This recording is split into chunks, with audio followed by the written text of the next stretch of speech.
Hello everybody, it's Bronze Braun, and today I have a very special video for you guys. Now, if you guys have been looking over my community posts as of releasing this video, you'll notice that at one point I announced that I would be making a new YouTube series where I basically went over all the Doki Literature Club mods, gave my thoughts on them, well, mods that are nominated anyways, I'll get to that at the end of the video. But anyways, where I give my thoughts on Doki Literature Club mods, and I grade them, and see which parts are good and see which parts are bad. And what better mod to start the whole series off than the very first mod I played, not only for the channel, but for Doki mods in general, the Festival mod. Like most channels with grading systems nowadays, of course, this series is going to have its own custom grading system. It's right here, and this will be grading all the things between, like, good, awful, great, bad, all that, some parts that are okay. That'll be its own grading system. At the very end, I will give it its own letter grade for the entire mod in general. The game starts off with Monica greeting you. She starts talking about how things have changed and that what you're playing takes place after Act 1. She then tells you in order to set up the game right, you need to either write some poems or answer questions accurate to how you would play through Act 1. After all that, the mod starts with you playing through the last bit of Act 1, except this time, Sayori's alive. She just overslept. Once you and Sayori get to talking, she tells you she really doesn't want to go to the festival, but eventually you convince her to go and you two go to the festival together. You and Sayori go, Monica greets you, you pull Monica over not long after that and tell her Sayori really doesn't want to perform her poem, and despite looking a little bummed, Monica says that that's fine and tells everyone in the classroom that the event is about to begin. Monica starts by introducing herself and Sayori, and I really like how it goes in description that Sayori, like, turns over and gives a little wave to the entire classroom. It really shows she doesn't want to be there. And after the introductions, Monica, Natsuki, Yuri, and yourself recite a poem. Everyone applauds, everyone talks, the festival ends, Monica compliments everyone for what they did at the festival, mentions she hopes to see a few new faces tomorrow, and that's the festival.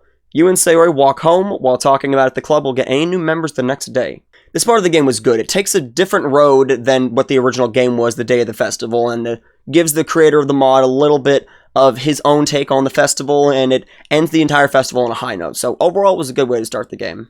After that, it's, you guessed it, poem writing time. Except this time, Monica's chibi is here too. However, you can't pick words for her yet. That comes next time you make poems. After picking your 20 words, the next day starts with Sayori teasing you a bit, which is nice. Then you two part ways for school, and boom, club meeting. No dialogue for school whatsoever, just right into the club room. The club immediately starts off with Monica excited to see new club members, but after about 10 minutes, nobody shows up. Monica looks like she's freaking out because she talked to so many people who seemed interested. Sayori tries to make her feel better, while Natsuki says, we don't need anybody else. Typical Natsuki. Monica starts off bringing herself down more and more until the classroom suddenly opens, and in comes one of the most punchable faces in any DDLC mod. Wallace. And damn, that old MC sprite has not aged well. Monica asks if Wallace knows the club members, and wouldn't you know it, he knows all of them except you. After a moment of awkwardness between you two, Monica says it's time to share poems, and on to the poem sharing you go. I normally won't talk about, like, the dialogue whenever you share poems, because it honestly varies on who you write the poem for. Like, you'll get different dialogue writing a poem for Sayori than you would writing a poem for Natsuki. You'll get different interactions out of the characters. Except, whenever you give your poem to Wallace, every single time he calls you out on just picking random words for a poem and slapping it on a paper. And your character is so dense that he just tells Wallace he's just going to have to accept that he writes random words for a poem. Even better is that Wallace asks you why you even joined the club, and if you don't write that often, and glances back to the other club members and knowing why you joined. I loved this interaction with Wallace. And after all the poems are shared, Monica thanks everyone for coming, says Wallace has a natural talent for poetry, and the club dismisses. On the way home, Sayori asks you if you like Wallace, and MC just says he's fine, with Sayori responding with, it must be nice having another guy in the club. Not this club, Sayori. What makes this even better is MC says, just because he's another guy doesn't mean we have to compete with each other. There's plenty of girls to go around after all. I completely forgot he even said this, and if that isn't a perfect line for original MC, I don't know what is. Damn, that's a good line. This part was great. It introduces Wallace in a very natural way and makes you want to punch him in the face 2 interactions in, and even worse, he calls you out on your random word picking poems, and your favorite Doki and Monica, your 2 probably favorite characters in the game, love him to pieces, and it's so good. I really enjoy it. Overall, the creator of the mod gave a great way to naturally introduce Wallace while making you want to punch him in the face at the same time, and it's just a really good way to start off a new character. After another session of poem making, this time allowing you to choose words for Monica, you start the next day. You and Sayori have a talk before going to school, and hey, there's actually a segment where you're in class. Look at that! The game knew I said something about having no school section the first day. In this part, MC even says Wallace has him fired up to make better poems, which is a positive from him considering what happened yesterday. As you enter the club room, Wallace and Monica are having a conversation. That can't be good. Wallace tells Monica that he did what she asked, but Monica tells him you're not done yet, and as soon as Monica sees you, she drops the whole thing and welcomes you. If you weren't suspicious of Wallace before, this should definitely make you. After a conversation that involves all the original club members, everyone goes and does their own activities. After that, Monica says it's poem sharing time, and you all know what happens here. Again, when you share your poem with Wallace, he still calls you out on just putting random words. MC is so mad about this. After he reads Wallace's, he's still on how Wallace doesn't like his poem. That was one of my favorite interactions between you and Wallace. It's like MC just took Wallace's poem and threw it right over his head, didn't give a damn what it said. After that, Wallace tells you, let's cut the bullshit, and completely calls you out on why you joined the club in the first place. Except unlike yesterday, it's completely straightforward. Full speed ahead, no shits given. He even tells you he's going to pursue your favorite Doki, saying he can be whatever they need him to be, and MC does not like that. Eventually, everyone notices what's happening, and Monica steps in to defuse the whole situation. After you've shared poems, Monica thanks everyone for coming, but this time she asks you and Wallace to stay behind after everyone else leaves. Monica mentions what happened between you and Wallace, and Wallace tries to brush it off, saying it's not a big deal, but Monica sees right through it and tells us that a little competition is nice, but not let it get in the way of the club. After all that, Monica tells us we can go home, and the whole way there, MC worries about losing Sayori to Wallace. Men, am I right? Well, not entirely. You'll see why later.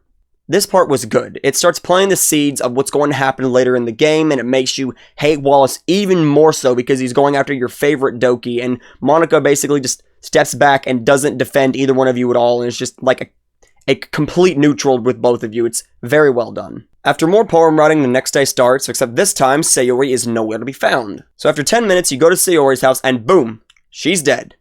Why did this happen? Where did you go wrong? Well, after a moment, you wake up realizing it was just a nightmare. You hope.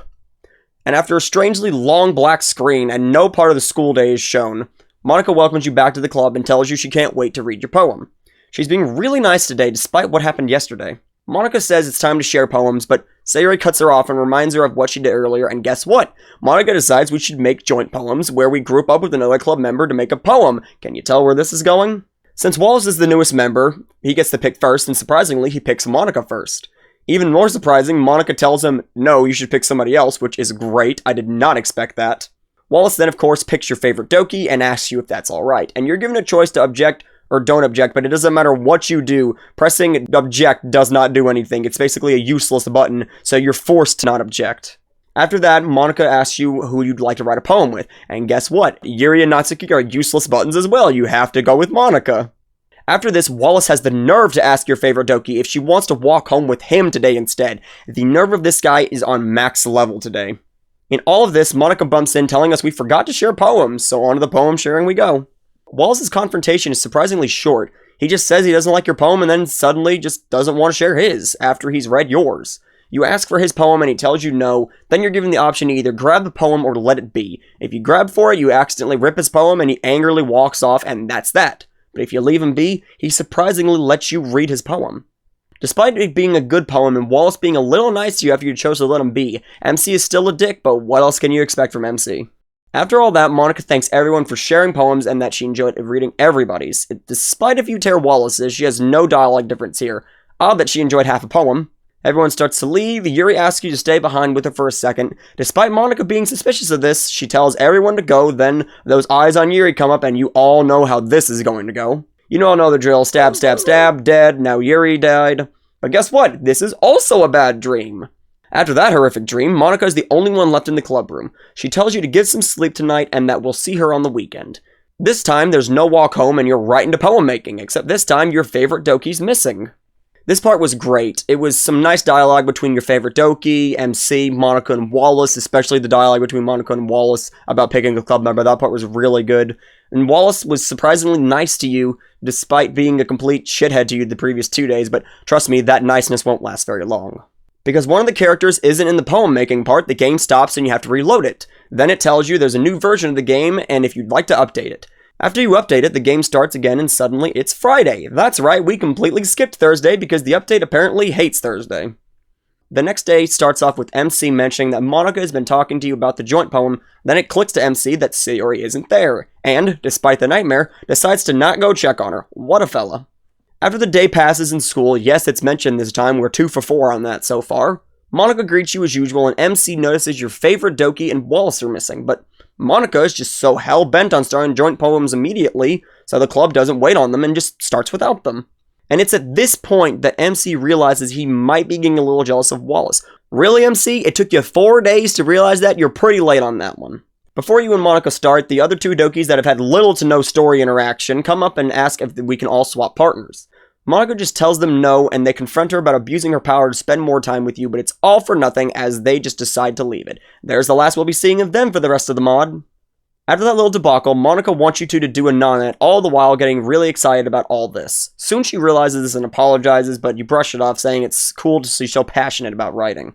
I really like the lines MC says in this part. It really shows that Monica's starting to take the steering wheel out of the player's hands and is giving it to herself, and as soon as the dialogue gets suspicious, Monica stops it dead in its tracks and says it's time to share poems. But despite all the time we had with Monica, the thought of Sayori and Wallace is still in the back of MC's mind, because of course it is. It's in the back of all of our minds. After you all share poems and a very direct writing tip of the day from Monica, you and Monica agree on when to meet and you take your walk home, but this time it's different. MC says whatever he does, it hurts the club and that he wishes we could go back to the beginning, before he ruined everything. Don't feel too bad, MC, the deck was stacked against you from the start. After that, MC is so caught up in his thoughts, he didn't even realize Sayori wasn't even walking with him, and we get some surprising dialogue from him, and since Monica mentioned we don't have to write a poem, we skip the entire poem process this time. Instead, we're greeted by a black screen with what appears to be someone looking for her, and says, "Damn it," something I did not expect from Monica. This part was good. It kind of shows that Monica is taking the steering wheel when it comes to the direction of the game like the first game did, but it's not as horrific or anything, and it makes you wonder just what happened with Wallace and your favorite Doki. It makes you want to play the rest of the mod, and it's really good on doing that. Next day, it's time for the weekend, and your character is very anxious about going to Monica's house. You walk to Monica's, and her house is actually a house that's unused in the game's files. Very nice little Easter egg there. Monica greets you with a smile, you guys talk about your poem ideas and your favorite Doki for a moment, and before you two can go inside, guess who shows up? That's right, Wallace. He can't even mind his own business outside of school. What an ass. Wallace asks about how our poem is coming along, and MC says that he really hates this guy. Well, so do we, MC. Instead of Monica asking, you actually ask Wallace how his poem is going along, and this is the start of what leads to the conversation into a fourth wall breaking mess. It starts with Wallace saying he's practically went on a date with your favorite Doki. MC says he wants to beat his ass before Monica speaks up, but before she can say any more, Wallace throws shit at Monica too. Suddenly, it feels like Wallace is playing hot potato with this because he immediately goes right back to you asking if you miss Sayori, yet then starts to go hostile on both you and Monica, almost calling Monica a piece of shit before Wallace suddenly disappears. Monica says we should really be going and we enter Monica's house, but actually you're not in Monica's house, you're in the Just Monica room. Monica asks if you recognize this place, only for MC to say no, then Monica tries to converse with us while MC is oblivious to what's happening. I really like that too because you're never actually given any sort of dialogue between MC and Monica in this room, and that's a really nice touch. But anyways, after Monica basically throws MC out, she switches to a regular sprite and explains that something has gone terribly wrong, but I won't go into full detail, I'll just glance over the main part. Monica explains that she met someone online that added another character to help her change the game and add a route for herself, and that character is of course Wallace, and the original plan was just for him to add her a route and try to push you and your favorite Doki apart, but Wallace seems to have taken her out of the game entirely. Monica's tried deleting him, but somehow he's been able to override what she does. After thinking for a second, she tells us to play through the game all over again, so we'll know what happens this time and prevent it from happening. After a little more talking, Monica puts herself to the persistent data, and it was in this mod where she said that basically it was a part of the game that wasn't fully explained, where Monica comes back in Act 4 of the original DDLC, and even though she deleted herself, she still came back, and they explain it in this by saying that, like, Monica still put herself to a part of the persistent data, and she's doing the same thing in this mod, basically putting herself in the persistent data so she doesn't fully get deleted. Anyways, she puts herself to the persistent data and says she'll be blending in so nothing seems suspicious. She finishes it off by telling you it's time to be a hero, her hero, and good luck. Then you're taken back to the main menu with your favorite Doki removed. I like that once you get here, all of your saves are removed, and if you try to start a new game, you get a text box from Monica saying, "Don't do that, I don't even want to know what he's going to do if you restart the script." Great attention to detail right there. I'm not going to rate this because it doesn't feel like a part, it feels more like a half part, like it's a cliffhanger to what is eventually going to be the end of the mod, so I'll just rate it when I rate the end of the mod. Once you delete and reinstall the game, you start it up, input what you did the first time, and as soon as you can, hit that skip button. I'm not going to say when the overrides folder show up, I'll leave that for you to find if you ever decide to play the mod. As soon as the overrides folder shows up, you put Monica in, and eventually you'll get an "I'm in" text box, and another text box saying she's going to bring you somewhere else while she does this. But that doesn't do anything because Wallace knows what's happening and comes towards you, and you're given an option to either go out the window or go downstairs. But it doesn't matter which way you go, either way will give you the same result, just with a different background and a bit of different text. Another note, if you try to save the game will give you an error saying it could not find the current position in the script. Even more great attention to detail. A quick warning to those who do plan on playing this mod, I'm going to give away the ending and the good ending from this point forward, so you have 3 seconds to click off the video, but so you can avoid the good ending and ending spoilers. 3, 2, 1. Alright, let's get on to the regular ending. When you're making your escape, your favorite Doki shows up out of nowhere and says you can do anything to them, and man, Sayori and Natsuki, with those crazy dilated eyes, do not look good. After another moment of strange dialogue, your favorite Doki wants you to, quote, "Fuck me." Wow, they leave nothing behind at this point and actually let you decide to fuck her or resist it, but either option gives you the same result with one piece of dialogue as the difference. After you pick your option, Monica tells you it's not actually her, and to replace her character file, and despite Monica telling you to hurry before it's too late, the dialogue loops infinitely so you can't see what happens if you let it play out. She snaps back to normal, and Monica quickly gets her out of there before she sees too much. And guess who's back? You all know him, you all hate him, Wallace. Out of nowhere, Wallace shows up and deletes Monica's CHR file, which, of course, you can easily replace, and once you do, Monica is quick to delete Wallace. After that, Monica says she hopes we enjoyed the mod, but then you get another text box saying, "I lived, bitch!" And Monica's reaction to that is probably the best thing you'll see in this entire mod. It's absolutely gorgeous. I want it as a wallpaper, and I even want to frame it on the back of my wall. But now, that means Wallace is in the persistent data as well. We're deadlocked. Both Monica and Wallace are invulnerable at this point, and now Wallace decides to give you his whole life story. Literally, but nobody's gonna give one shit about you, Wallace. Even if your life story can be written on the back of a Yu-Gi-Oh card, I don't care about you enough to explain it. Anyways, after Wallace explains all of why he did what he did, you decide who's right, Monica or Wallace, and of course I picked Monica, and after that, you have to decide if you want to delete Wallace and Monica or leave the Literature Club, and you get some really good dialogue out of Monica here. It's almost as good as her dialogue after you delete her in the original game. Anyways, after that sweet moment, you're stuck there, looking at Wallace and Monica in a blank space of nothingness, and it wasn't until this point I actually realized something great that may not have been intended. Looking at Monica and Wallace, you can see that their characters are polar opposites, physically and metaphorically. Don't worry if you don't get it, I'll explain. Look at Monica. She's a woman, she's physical perfection, I don't care what the comment section says, this is not debatable. Her character looks crisp and well made, like she was meant to be there. She's accepted what she's done is wrong and didn't want this to happen. And she wants you to do the right thing for everyone, even if that means killing her. Now, look at Wallace. He's a guy, he's a very small man, strength-wise and height-wise. I mean, Monica's 5'3", and he's shorter than her in this scene. His character is more blurry and not as well made as Monica, like he originally wasn't meant to be there. He hasn't accepted that anything he's done is wrong and doesn't care about what you do because either way, if you delete them both or you leave, you're suffering in some way, which is what he wanted to happen. See it now? They're complete opposites. Even the emotions on their face are opposite, but I'm not through just yet. If you look at it even further, in this one scene, Monica represents the original game, while Wallace represents the mod. Monica was made to be wonderful, to look wonderful, to be something you can feel for, like DDLC, while Wallace was made to be problematic, to look like he wasn't originally there, to be something different than what we got, like the mod itself. If you changed even a few simple things about Wallace, you couldn't have done the story as good if Wallace was any different. Like, say if Wallace was a female character, he couldn't really go after your favorite Doki, and that would have taken a huge factor to hate him out of the equation. Or if he was really there for the same reason MC was, just joining because a friend asked him to, he would have quickly become an afterthought to the others, and it wouldn't have been as intriguing. Alright, I'm turning this into a huge analysis video, I'm just going to go ahead and move on.